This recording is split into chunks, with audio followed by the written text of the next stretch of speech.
বিনা প্ৰশাসনৰ বিনা অনুমতিত 8টা দলত ক্ৰিকেট খেল যোগদান কৰিছিলে।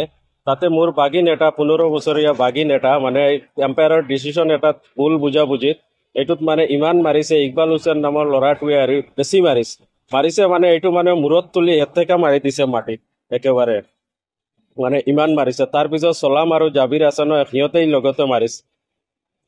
এতিয়া এই লাইফ কেয়াৰ হস্পিটেলত আনিছো, ইমাৰ্জেঞ্চি ট্ৰিটমেণ্ট চলি আছে, এতিয়াও চেঞ্চলেছ হৈ আছে, অজ্ঞান হৈ আছে।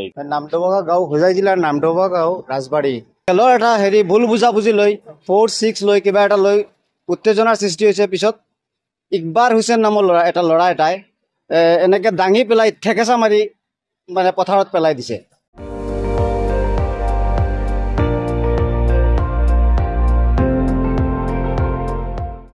আপুনি চাই আছে ND24, সৰ্বশ্ৰেষ্ঠ নহয় সৰ্বোত্তমৰ দৌৰ।